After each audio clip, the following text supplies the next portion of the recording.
Hey guys, welcome back to the channel. And this video I've got two replays for you. This is part 2 of the IS-4 tank grind. We've already done part 1 covering the tier 7 and tier 8, and this part 2 we're going to see the tier 9 and tier 10 on this grind. So the tier 9 we're starting off with is the STI, and you can see we've got the equipment layout and the perks I'll put up on the top there.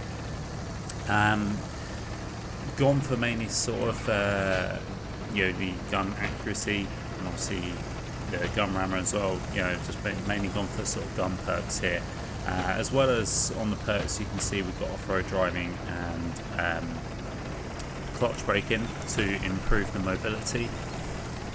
So yeah, this video here we're actually we're not fully upgraded on this tank, the ST-I, should I say, or the STI, whichever one you want to call it.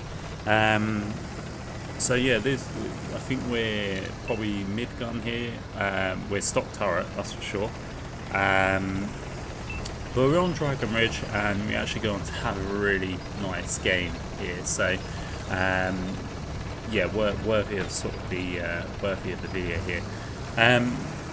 The ST-I, if I'm honest, and this is going to be probably quite a controversial comment, but I wasn't a fan. This is probably my least favourite tank in the grind.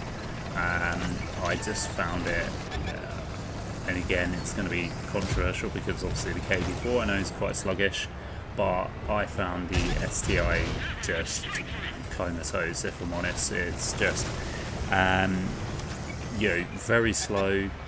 And I thought, out of all of the tanks, this gun was the most, or the top gun, should I say, was the most inaccurate. It just felt so trollish, and I know that's sort of a strong feature of Russian tanks anyway. But that's how it felt. It was just really dirty, and it's just it's hard to play.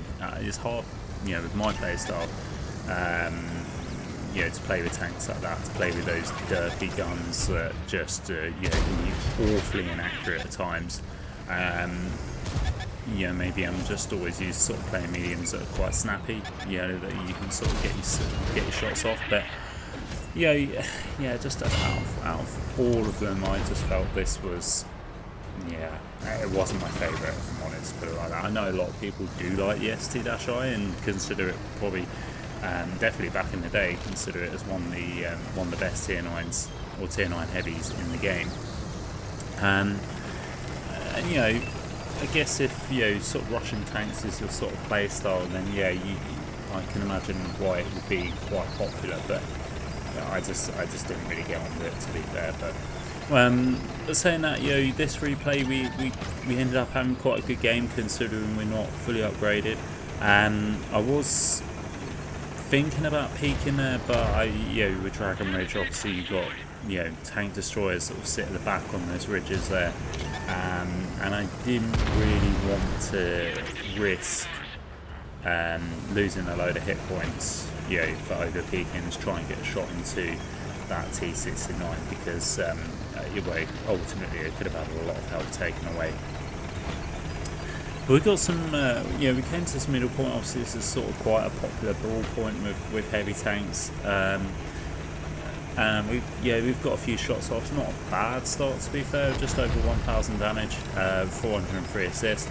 I've decided to come down this way, and the reason being is there's not really that much support here, and I didn't obviously want to push through the middle there because obviously I know the tank destroyers were sitting at the back.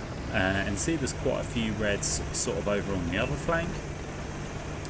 We've got this TD that's sort of close to me. I don't know if he'll actually have shots on anything. I've got sort of tanks sitting at the back. Again, I don't think they're going to have many shots, and I'm sort of trying to encourage them to push up, to at least get in sort of proximity where they can get shots off. I've decided I'm going to make a push here because I can light stuff up and get some information, but I just mainly wanted to sort of get into the fight. I wanted to sort of I wanted to push aside because I felt like our team was just playing quite stale and passive, and that needed to change really, because I can see the other flanks being pushed now, and that's a bit of a problem because yeah, if that flank falls, then potentially he can get round to the back of us, they can get shots into us, or they can just cap out. But ultimately they're going to gain a lot more map control and they're going to swing the battle into their favour. So I've decided I'm going to come up here. I've obviously got to be cautious because, again, you know, tank destroyers on the back there, they can get shots onto me. I have seen these tanks in the middle here, and I want to push up. I want to sort of close the distance because I do want to get shots in. I want to help our T-30 that's sort of kind of stuck in the middle there. I'm pushing in because obviously, like I say, the other flank is falling, and I really don't want to waste time here. And we get a shot into the back of this Huntsman, damaging his engine. We've now sort of obviously got his attention, and yes, and again, I don't want to poke. I can also see there's a Dragon here as well, and I think this is the Dragon. No, it's the Huntsman, but I know the Dragon is going to come around and try and get shots. There is a one-shot Mantis there that's tried getting some shots in. Now, good thing about the ST-I is it obviously does have some really good, yeah, it has phenomenal turret armour, to be fair, although there is a weak point on the Cupola you have got to be careful with. The hull, you know, the side, it can bounce a few shots. It isn't too bad. Obviously the front, you know, the upper plate and the lower plate is squishy. Dragon comes around, managed to shut him down. He was a one-shot for us. Now we've got this SU-130 that's just come out of nowhere. He just, you know, throws his shot, I guess. We're getting trapped by the Mantis. The Mantis is going to be a bit of a pain. But luckily he's just tracking and bouncing shots. We fix our track, we bounce another one. I think he's on reload, so now I'm just going to push around. I'm going to get shot into that SU-130. He does get a shot into us, but we now put him onto a one shot, and that's, you know, that's the main thing for us. I'm thinking that I was going to try and focus him out, but this Huntsman's getting in the way, so you think, do you know what, I'm going to get a shot into that guy. I've taken a shot from the back as well, and yeah, now the Mantis is getting shots into us, and I'm kind of thinking, oh Christ, you know what, I've really sort of ballsed up here, and I've put myself into a wicked crossfire where I've got the SU coming out. I think he was firing HE. I don't know if he bounced or just firing HE, because, you know, I was expecting to get a big hit there, but didn't get anything. Shut down the Huntsman there, and yeah, we just suddenly turned this game onto its head. You know, the tanks on the other flank can't push through. Luckily our team was sort of sat defensively. Tried getting a blind shot into the Mantis there, thinking he might you know, be in that position, but I think we missed there. Now I see the light tankers pushing in. I'm gonna sort of get behind this this mound here, because obviously, you know, I'm safe from the Mantis now. He'll have to come behind. But we do get a shot into that Yellow Panther there that gets lit up. I'm still paying attention to that Mantis and just kind of side scraping off this rock here. Can we get a shot into the Yellow Panther? Yes, we can. We take him out for our 4th kill there. And yeah, like I say, we're 6 tanks up now. This light tank's doing a great job of actually sort of trying to spot the back there. I'm just going to sit here. I'm going to wait patiently. I'm sort of thinking there's going to be some... Yeah, there's 2 tank destroyers in the game, and only Mantis is to the left of me. There we go. Waffle gets spotted up, and we pop a shot into him for our 5th kill there. And we're just shy of 5k damage here. So yeah, this game has gone quite well, to be fair, considering it was quite close, but I did think it was going to slip for a while. You see the Mantis here. I'm going to try and see if I can potentially get a shot into him. I'd love to get a top gun at this point. I'm not sure if he's going to back out in time. We're going to focus over the other side now, because we see the TDs now being lit up. Not actually sure what tank destroyer it is, but he's just gone unspotted, but I know where he is now. I know he's going to get lit up shortly, so I'm going to push over to try and see if I can potentially get a shot in. The Mantis gets taken out. There's the tank destroyer, but unfortunately it doesn't look like I can get a shot in. Swap to the HE for some reason, thinking I might be able to get over and get a shot in, but yeah, this guy's, you know, he's nowhere. He's not in our gun range, and I think he's going to get taken out quite shortly. We're going to make our way over there anyway, just in case. You never know. He may come this way and may be able to get a shot in. But yeah, we've done quite well really to turn this game on its head, and yeah, like I say, this was a fun game, but overall the grind on the ST-I is, yeah, I really didn't enjoy it, to be fair. I just found it just awkward to play again, awkward to play with, to be fair, just very slow. And like I say, the cupola on the turret, it was quite easy to sort of get penned by other tanks. So yeah, it was a bit of a struggle. But anyway, yeah, we come top of the board there with 5 kills, just under 5k damage, 409 assists, just over 2.8k block there. Picking up the ace tanker and the high caliber medal as well. So yeah, we really did have a good game there, and yeah, we've done quite well to get the win. So anyway, finally on to the last tank of the grind, which is the IS-4. And yeah, so the equipment we've just sort of put up there, we're running gun rammer, vert stabs and vents again, just to to improve the reload time and the accuracy of the tank. Again, similar to the STI, we've gone for sort of gun perks. You can see we've gone for armor angle in there. So one thing about the IS-4 is it has really good armor, and you can side scrape with this tank quite well. And yes, overall thoughts on the IS-4 is, yeah, I've actually really quite enjoyed it. I've enjoyed it more than what I thought I would, to be fair. We're running with we're actually running with Kingpin in this game, who he isn't a fan of this tank. And yeah, sort of from the feedback he was telling me, I did sort of think maybe I wasn't going to enjoy this tank either. But surprisingly enough, it's been okay, and yeah, I have enjoyed it, and yeah, it is quite a fun tank to play.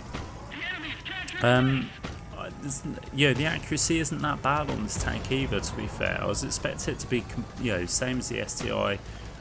Really troll, really sort of derpy, and just quite flat out frustrating. The only thing I will say with this gun is the penetration values are just not great at all. On the standard it's not great. I can't actually remember the values of it. I think it's sort of like 260 penetration on the standard, which is absolutely horrendous for a tier 10.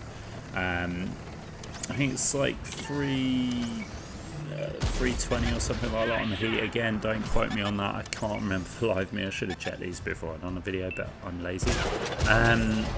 But yeah, it does feel, the feeling of the penetration that you get sort of when you're shooting at other tanks it's not that great when you come up against other heavies. You tend to bounce quite a lot, but other than that, it's okay. I mean, its mobility is okay. I found it better than the ST-I. Again, I don't know why. I'm not compared the sort of speed values on both of the tanks, but I imagine they're sort of not far off, if not the same. But for some reason, again, the feeling of this tank's mobility isn't that bad. Like I say, you've got the good armor as well. You can sort of, the turret armor is phenomenal on this. You can go hold down. You've only got 6 degrees of gun depression, I think, which can be a bit awkward.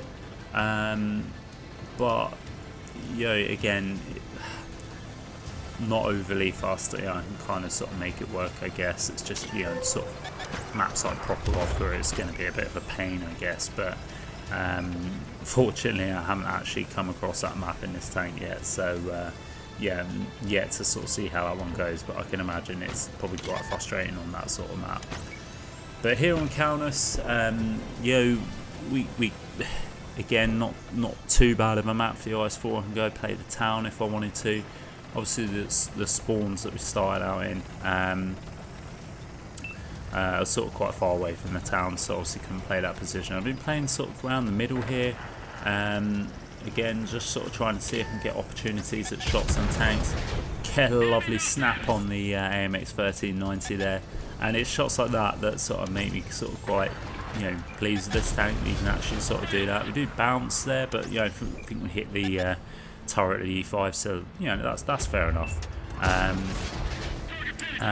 Yeah, so like I say, the ST-I probably wouldn't have snapped that shot, or probably wouldn't have penned, probably would have dirt the ground or something like that. So it just feels different. Like I say, haven't compared the stats. They may well be the same. It might just be me and sort of the maps and I don't know how I was playing that day. Probably better than what I was when I was playing the STI. But yeah, like I say, it's just a feeling of this tank. It's quite nice, quite good. And yeah, it's like I say, it's got decent armour, and it's just over. It feels like a nice heavy tank to play. So yeah, we're sort of in the middle. We've been sort of hovering around. We've not really been sort of doing that much. We've got 2.2k damage, which is okay, I guess. But it certainly could be better. Fortunately, Kingpin's lagging a little bit there. With his health, and he's taken quite a few hits. We could try and see if we could get a shot off from that 257 there, but unfortunately we don't. The grill's in the way, so again, sort of couldn't really get a clear shot off on this 257. I'm going to move around now. I'm going to try and see, because I think he's been trying to go for Kingpin, but we do take him out there. So luckily Kingpin's safe for now. Now I'm going to sort of turn my attention onto the E5, but unfortunately a bounce. Again, sort of tanks like the E5 you are going to sort of struggle a little bit with, because the E5's got decent armour. Even its lower plate is fairly decent. You have to sort of hit the outer edges of its, like there, the corners of its lower plate to potentially penetrate. He's firing heat, and we're just sort of side scraping him. We're just going to use this rock to our effect. We managed to get another shot in, put him on a one shot. Just going to sort of wait and see if we can get the shot there, and we can. We pick up our third kill of the game, and we're on to 3.3k damage, or just over. It's a fairly even game. We're 2 tanks up, so we've got the advantage at the moment. And yeah, I'm just sort of paying attention to the tanks around. Not overly sure what my next play is going to be. Try getting a shot on that Centauro, but unfortunately I think that destructible cover just kind of sort of got in the way. We weren't able to get a shot off. I'm going to sort of try and move up now and try and sort of get in a position. So I want to sort of get in the fight. I'm a little bit sort of out of the fight here. Yeah, it's going to be a bit difficult, because obviously there's going to be tank destroyers up on that hill there, and we've not really got anybody spotting them. Now there's the E4 up there as well. This tank is going to be an absolute nightmare.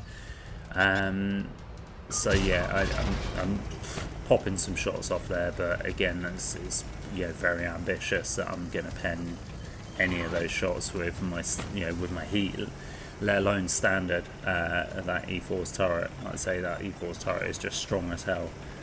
My penetration values are absolutely no match at all. We've got this Rogel Dawn coming around now.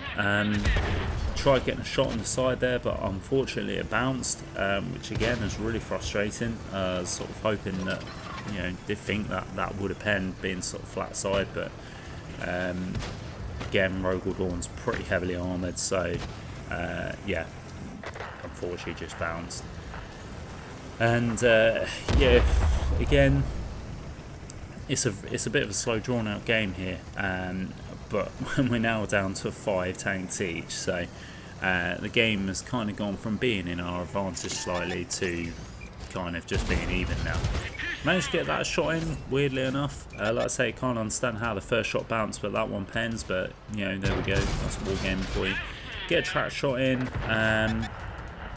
Unfortunately, Kingpin gets taken out by the Rogel Dawn here. Now we're down to 3 tanks, and I'm kind of thinking that this is not really looking that great, to be fair. Artillery does get hit on that Rogel Dawn. Now decided I'm going to load the heat shells, just so I can definitely penetrate this tank. Asking for my help from my friendly heavy tank, but to be fair, there wasn't really much he was going to be able to do, to be honest. the game is tight, but looking at what tanks they've got left, I was sort of, quite doubtful, if I'm honest. Now we sort of lost our spot from the Rogel Dawn, I've sort of figured, you know what, I might actually move around, because I don't particularly sort of want to, I think I was coming around here, I was going to try and see if I could potentially catch the Rogel Dawn off guard. I think he might have sort of crossed over to try and sort of fight us, so I wanted to sort of get a shot in. However, he's gone the long way around and decided to sort of go and take out our artillery. So sort of this point, I sort of figured I wanted to get into sort of a position where I could, get some shots onto him. Got to bear in mind as well, obviously I don't know where the other 4 tanks are. I'm asking, sort of trying to get artillery to sort of move back if he can, just so he can keep himself safe. I'm coming up here, I'm going to try and see if I can get some shots off on the Rogel Dawn as he's crossing. It's a bit doubtful, to be fair. So one other thing with the IS-4 is obviously the view range isn't that good because it's Russian. Most Russian tanks, particularly heavies, don't have that good view range, so it's going to be hard to spot him there. See the Centaur, who now takes out the Type 4 heavies, so yeah, it is just literally me and the artillery. Get hit by the E4 then, we do get a lucky shot in there. Then there's the is that Turan, or is it 2 E4s? I'm not sure, I can't remember. I think it's 2 E4s, to be fair, so yeah, the odds are really stacked on me sort of winning this duel. I was going to sort of come around there, I could see that medium, I was thinking maybe I'd get a shot into that guy. Now I see his Centauro potentially crossing here. I think I could get a shot into this guy, potentially. Do get a shot in there, hitting his ammo rack in the process, but obviously not detonating. But yeah, we're just, it's sort of 1v5, and yeah, it's just not looking favourable, to be fair. Like I say, got this E4, there's 2 E4s in the game, gonna try and take it. That's just a snapshot out of desperation there, never gonna pen that in a million years. Just sort of hugging up to this guy just to see, we did bounce a shot, but then we got took out by the E4 that was behind the E4 we was facing. So yeah, a bit of a close one there, but unfortunately the enemy team managed to get the win. But we didn't have too bad a game. We picked up 3 kills, 5.2k damage and 1.4 assists, only getting the second class there. Had we won, probably would have ended up with a first. So yeah, it wasn't too bad a game. We just unfortunately team and myself just couldn't do enough to turn that result around. But so yeah, there we go. That is it for the video, and yeah, that's the IS-4 grind in a nutshell, basically. Let me know what you guys think. I'm sure most of you will have the IS-4. If not, yeah, it's not a bad grind, to be fair. Like I say, the ST-I can be a bit frustrating. Same with KV4, I guess. KV4 is quite sluggish, so big open maps are not going to be your friend. But, if you get maps like Berlin, Himmelsdorf, Runeberg, then, yeah, you can make those tanks really play effectively on those maps. So anyway guys, that is it for the video, and I'll catch you next time.